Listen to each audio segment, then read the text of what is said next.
All right, guys, welcome back to Hodesh Hockey.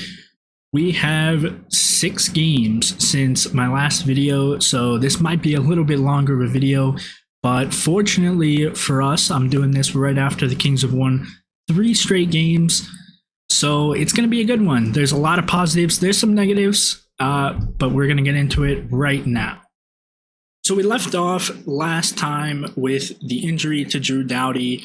We have news now that it's going to be probably 6 to 7 more weeks till he returns.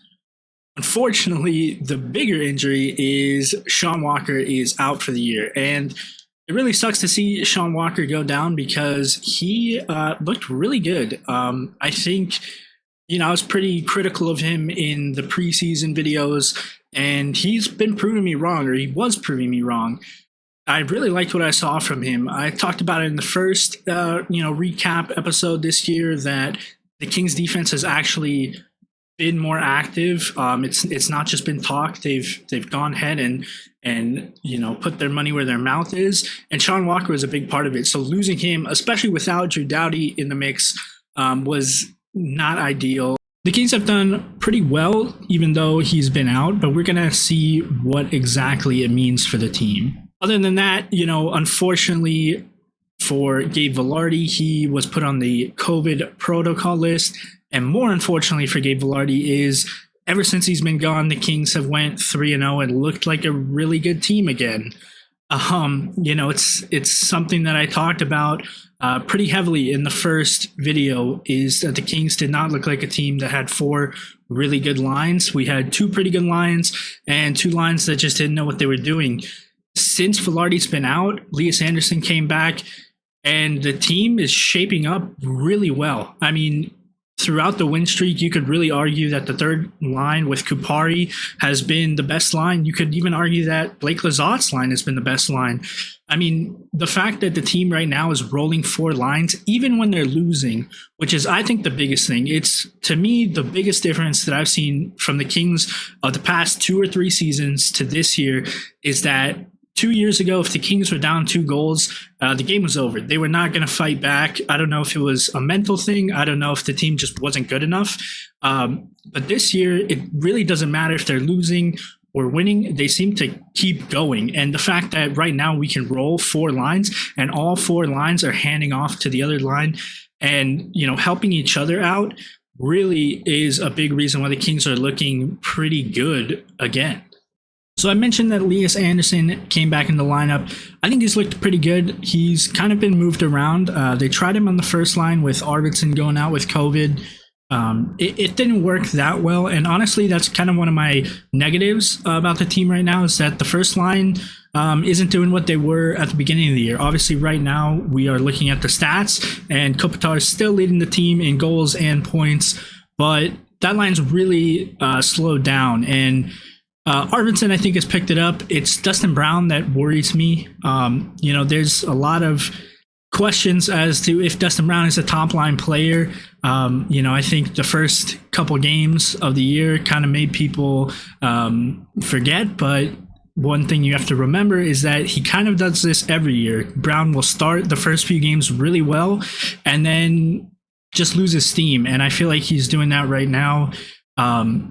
However, they put Elias Anderson on that first line because it's kind of like, who do you put there if Arvidsson isn't playing? Because the other lines, you really don't want to mess them up too much because they've really been doing well. Rasmus Kupari, who I mentioned on the third line, Kupari has been looking so good, and it's really just confidence. He's I really look at him almost like a Kempe 2.0 in that he's got skill, he's got a lot of speed, he's pretty strong, and he's actually using those skills. And I think the time in the AHL that he had last year, and really getting a real shot, being a third line center right now, he's more confident. He's using his skills. He's taking the puck to the net, and it's been working. And he's been pairing up with Arthur Kaliev, who's come up.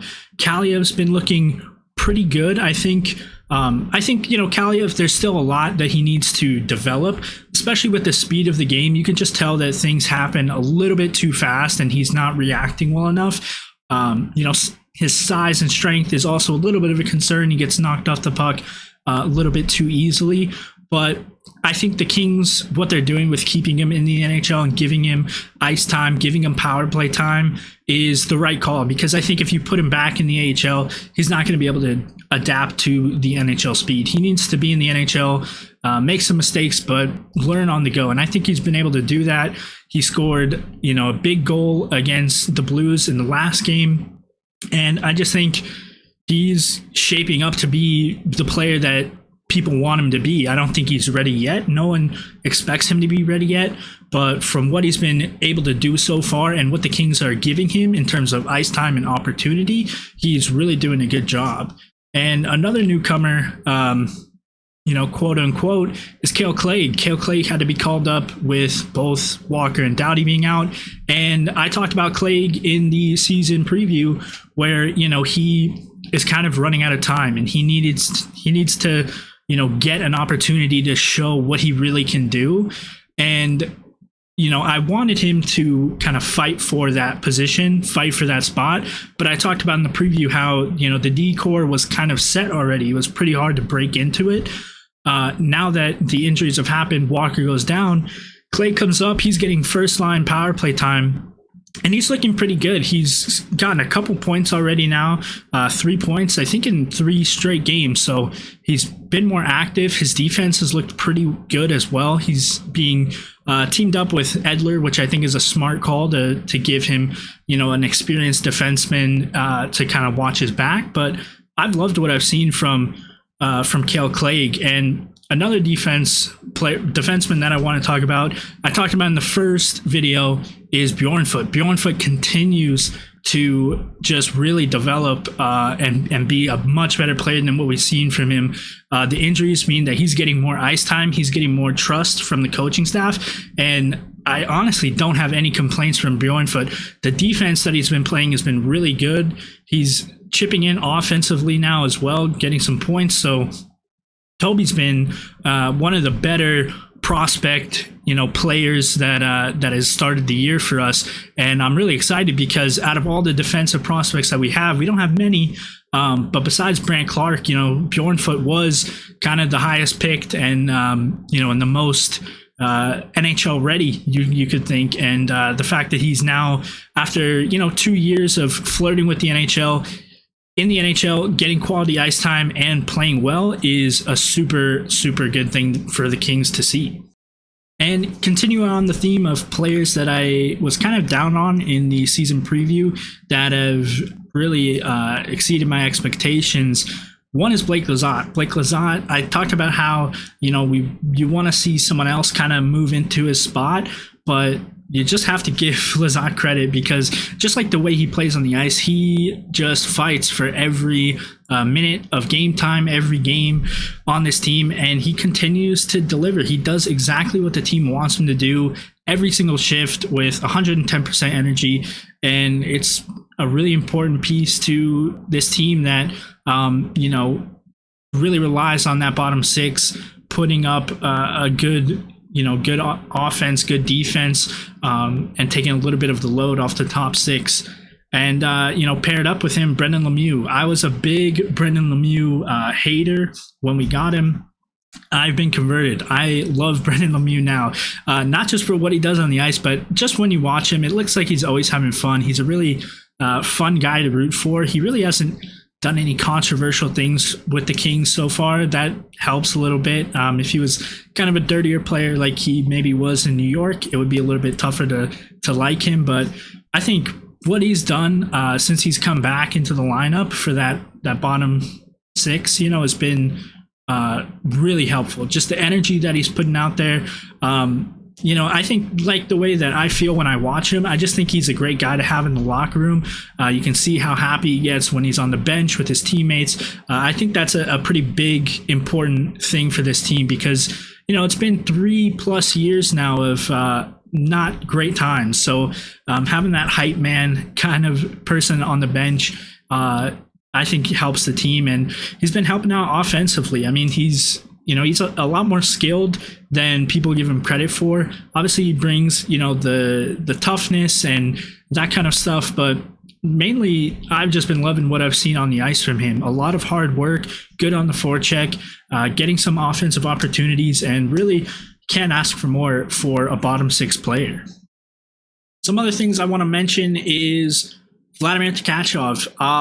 Looked pretty good in the first game, but I kind of talked about in the first episode of this season where it felt like he did nothing 5-on-5, and the coaching staff has also picked up on that, and he's been, a scratch for the last couple games, and it's honestly been for the best. I think he's just, again, one of those Russian players who, he's very skilled, but the speed, the physicality of the NHL is just, it doesn't let them play the type of game that they like to play. And I think with the identity that the third and fourth line have now kind of formed, it just doesn't look like Tkachov has a fit on the team. And I think what shows that the best is the fact that when Arvidsson went down, they didn't bring Tkachov up to play on the first line. They went with Elias Anderson to kind of keep the identity of the team the way it has been. So I don't know if we're going to see Tkachov much more for the Kings. Like I said, he has the skill. I just don't think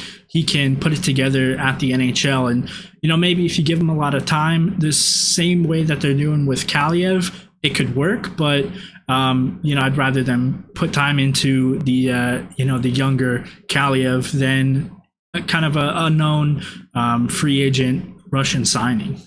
So as a whole, looking at this team, I think I've talked about the identity quite a bit, and I think the identity shapes up to be one that can continue to perform at the level they are at this moment in the past 3 games. A big part of it is the second line. The goals are starting to come for them. I talked about Alex Iafallo, how well he's doing, but the biggest thing is when you look at the Corsi. Danault, Iafallo, Kempe, 60+% Corsi. They're keeping that puck away from the defensive zone and just pressuring the other team. And that has started to now trickle down the lineup. And it's a big part of what the Kings want to do now. They don't want to be that trap team that sits back and kind of lets the game get away from them. That's what I was talking about earlier in the video where, a couple of years ago, if the Kings were down 2-0, they didn't have a way to fight back and get those goals and change the momentum up. Now they have a system, a game plan, a work ethic where they can grab the momentum back when they lose it. And that's been a big part of it. And you see pretty much the whole team is positive in the Corsi. And, it makes sense because they're playing more active. They're playing, not more dangerous, but just a more offensive mindset. And kind of, there's still problems figuring out the defense when they're transitioning back, but it has gotten a little bit better since then. So, I hope that can continue to work its way out, and these numbers of 60% Corsi start turning into some more goals and points for the second line. And we'll look at the rest of the lineup now. In terms of points, obviously, like I said, Kopitar is going to be at the top. Alex Iafallo's having another breakout year, I want to say. He's kind of proven that it wasn't just that he was playing with Kopitar. He is a very good player. Kings fans know that, but I think I'm hoping other teams not other teams maybe, because hopefully they underrate him, but other fans around the NHL need to start knowing Iafallo's name. He is a top tier player. I really do believe that. And he's been kind of the leading factor of that second line that I think has been doing phenomenal. Danault, 4 points only, but the defense, you're seeing it already. The faceoffs has been big for the team. And Kempe, the points have started to come. It was a little bit of a slow start. It's always tough to talk about Kempe just because is he going to be in a hot streak or is he going to be in a cold streak? The penalties are an issue for me. He's taken a lot of stupid penalties. He's got 8 penalty minutes, which is pretty bad considering they're all either in the offensive zone or just not needed at all. And, we hope to see him kind of get back into that hot streak. We're starting to go into the East Coast kind of swing where he usually shines for some reason. So Hopefully that happens. I talked about Dustin Brown, where he's kind of fallen off a little bit.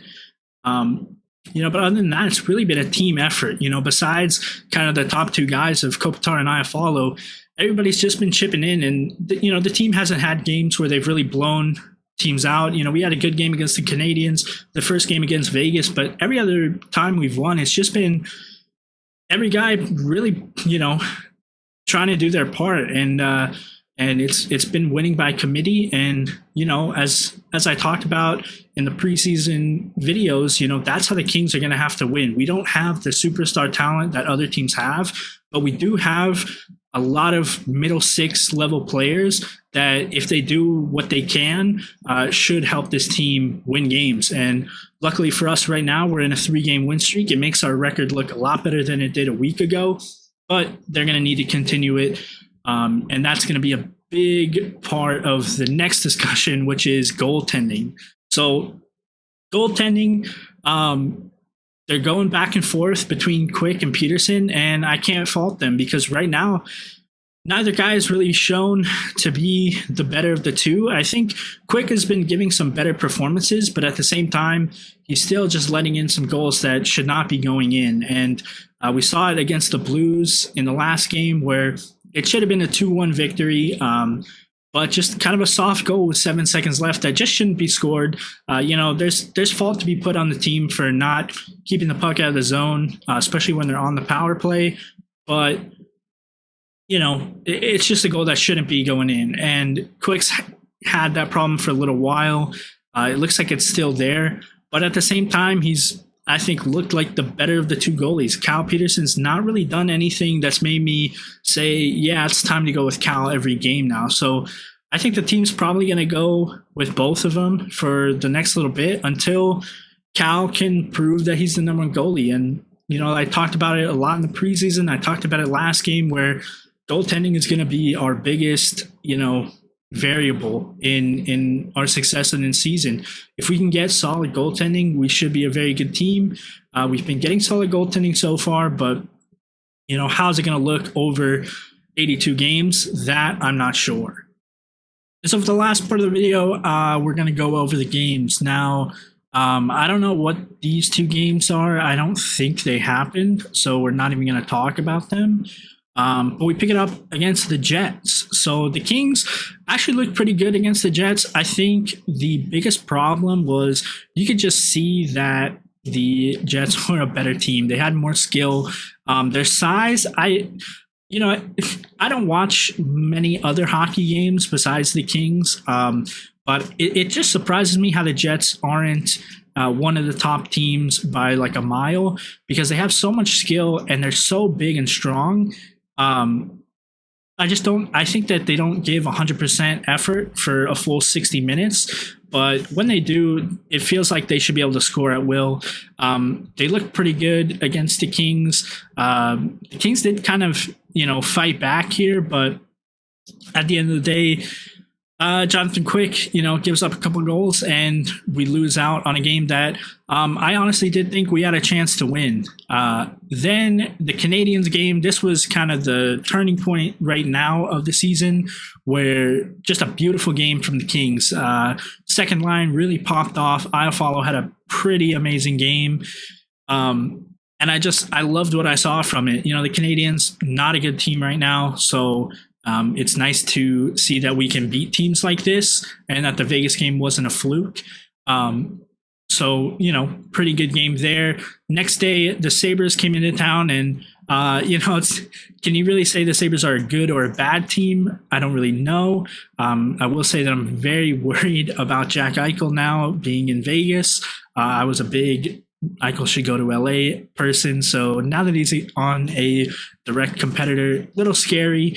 But they started the season off pretty well, but the Kings just stuck in it. And it's what I talked about in the beginning of the episode, that the Kings have that ability now to just stay in the games and not, mentally check out. And so, went down 2-0, and 3 goals in a row to win it was a pretty nice game. And then the biggest game was this past one against the Blues.